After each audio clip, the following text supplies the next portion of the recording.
See What I See, exclusive on Spotify. Download Anchor untuk bikin podcastmu gratis.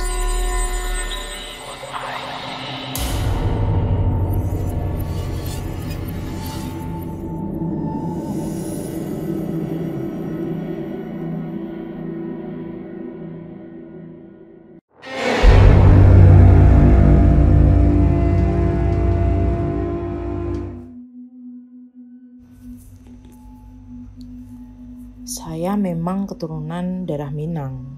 Saat masuk SMP di Palembang, saya bertekad untuk melanjutkan SMA di Padang.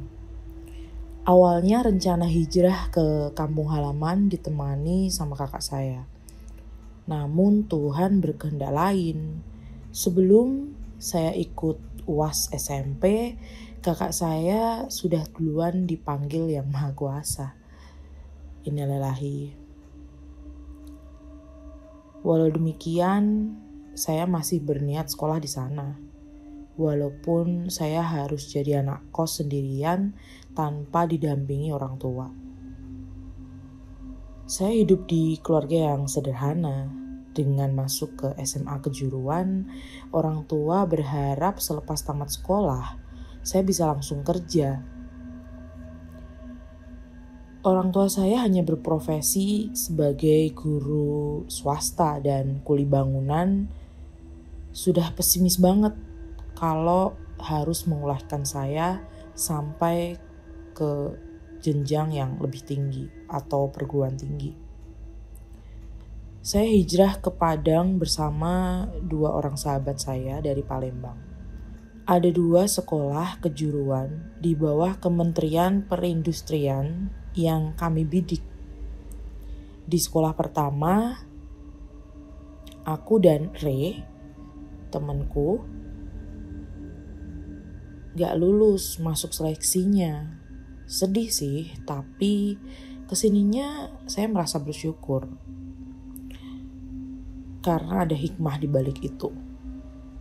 Lalu kami berdua mencoba peruntungan di SMK kawasan Purus. Dan alhamdulillah kami diterima di sana. Awalnya kami ngekos berdua di dekat Banda Kali Purus. Namun seiring waktu kami lebih nyaman memilih kos berbeda tempat. Saat memasuki kelas 2, saya dapat tempat kos yang lumayan murah dan nyaman di seputaran SMA 2 Padang. Ya deket dengan sekolah saya juga sih. Teman-teman di kos itu juga kebanyakan siswa di sekolah saya. Ada juga beberapa yang sekolah di SMA lain dan anak kuliahan. Dari depan kos, saya langsung dihadapkan dengan pagar rumah yang menjulang tinggi dan rumah gedong 2 tingkat yang mewah. Saya sudah senang banget karena ngekos di rumah mewah. Namun ternyata dugaan saya itu meleset. Kamar kos berada di belakang rumah gedongan itu. Ada 4 kamar yang sudah disediakan dengan kapasitas 2-5 orang anak kos dalam satu kamarnya.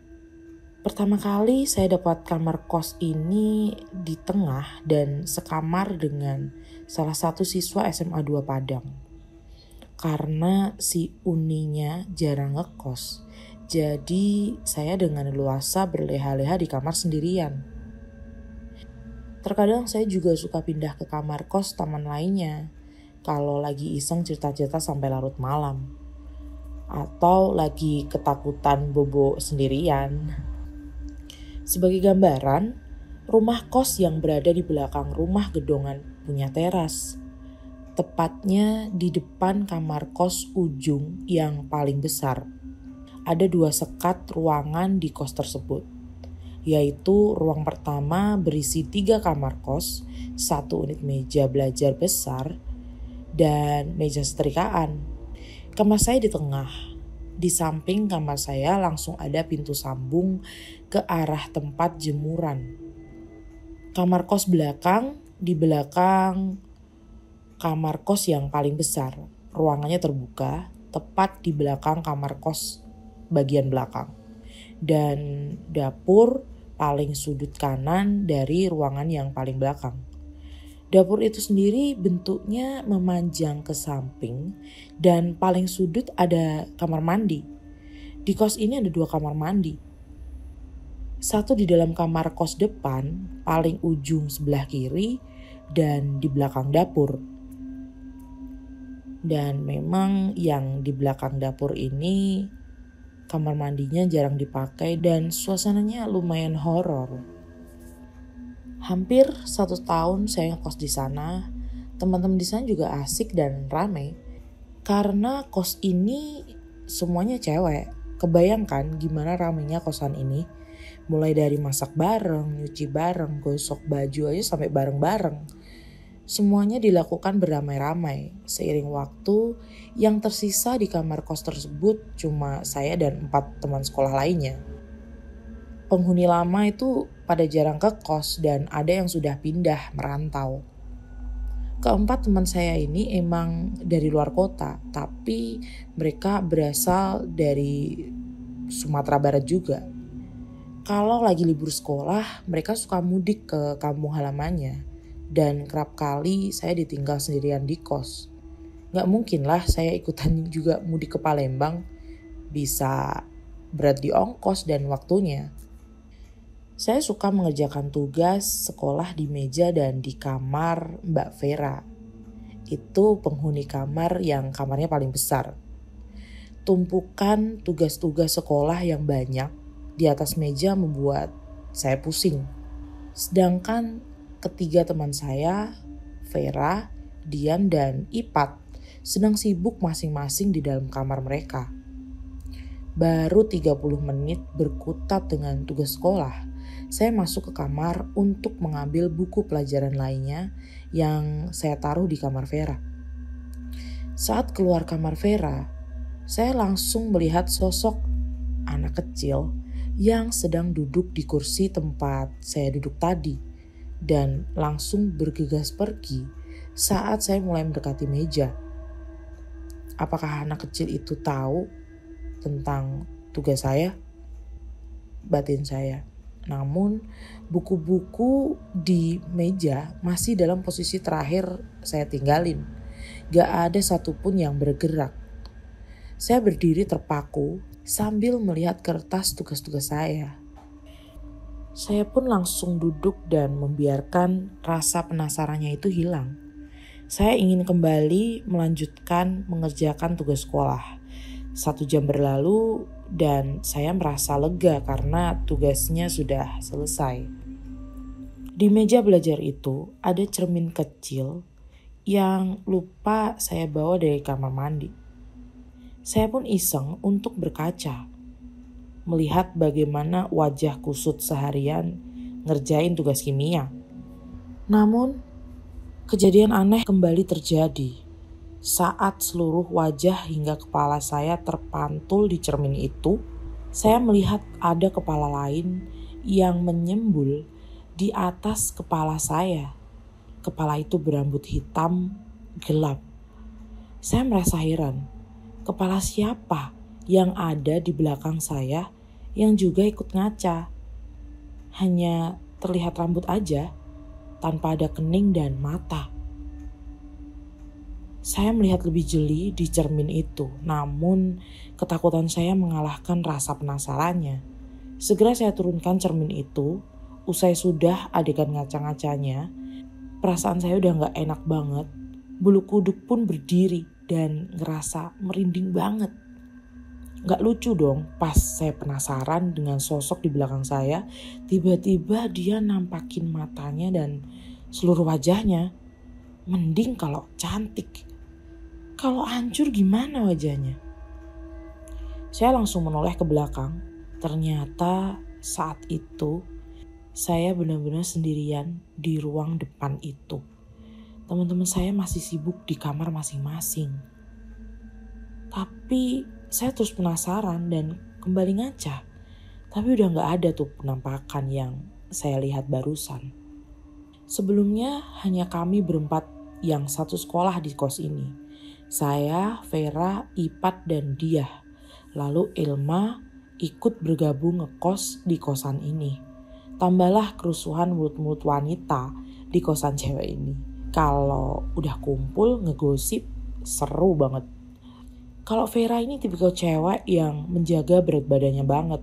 Dia rela diet agar perutnya tuh gak buncit. Vera juga kembang di sekolahnya. Wajahnya kayak orang India, hidung mancung, bodinya ideal lah. Dan dia menjadi idola hampir seluruh cowok di sekolahan. Kalau dia cewek nyablak yang pinter dan suka ngebanyol. Ipat juga tipe cewek yang humoris, tapi kalau gak kenal pasti orang ngira dia pendiam. Sedangkan Elma, walau tubuhnya kurus langsing, namun porsi makannya tuh kayak cowok. Dan Elma ini tandeman saya banget kalau soal makan. Lalu soal masak, teman-teman saya ini paling doyan masak dan saya pasti seringnya sih nebeng.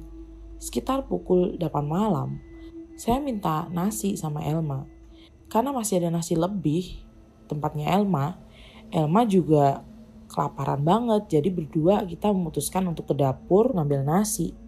Kamar kos belakang masih kosong saat itu, jadi hanya ada aktivitas di kamar kos depan saja. Saat kami berjalan ke dapur, gak ada keanehan apa-apa. Tapi saat sudah berada di dapur, Elma sedang sibuk menyendok nasi. Saya mendengar ada suara cewek memanggil nama saya. Riu, Riu, Riu. 3 kali nama saya dipanggil. Saya terdiam.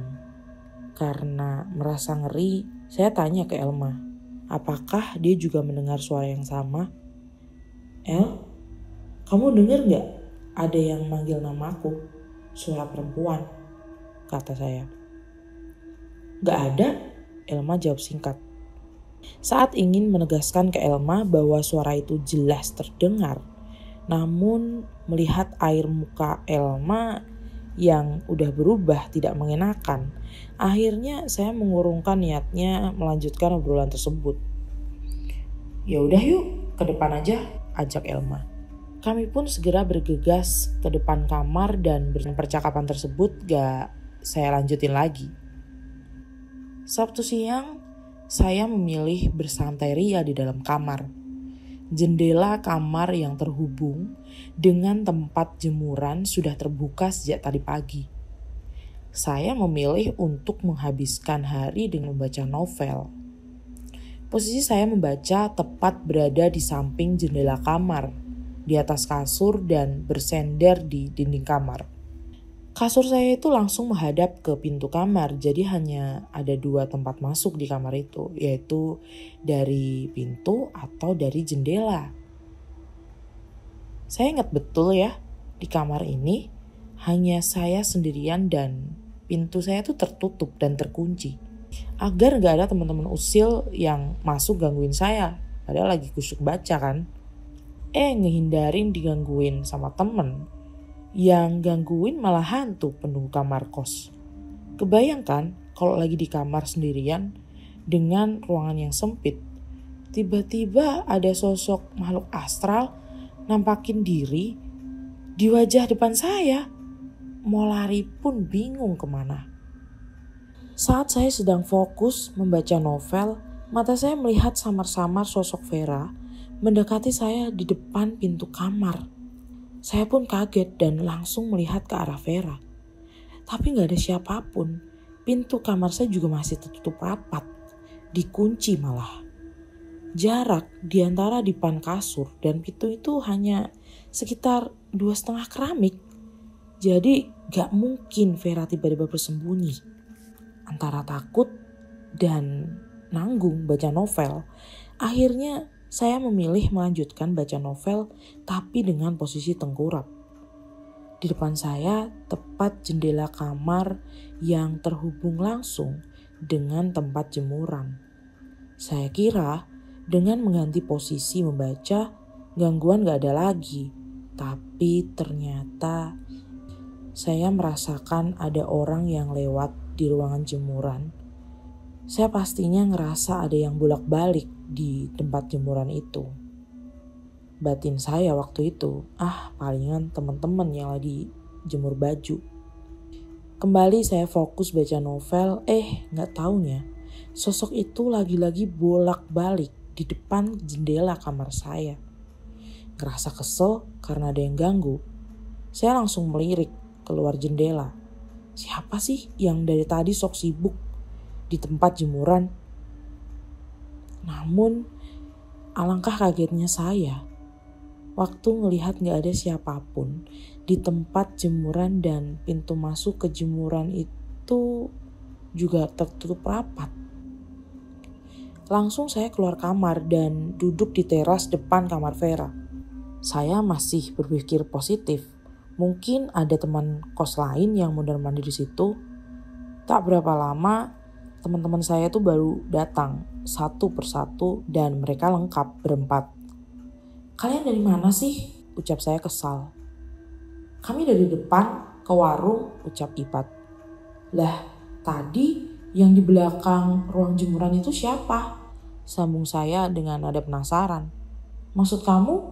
Kan memang gak ada siapa-siapa di kos selain kamu," lanjut Ipat dengan muka yang udah ketakutan. Kejadian di kos ini benar-benar beragam dan bergulir. Mulai dari gangguan suara-suara sampai pada suatu hari muncul sosok penampakan yang bikin heboh. Seperti apa? Tunggu di part 2 minggu depan. Dadah.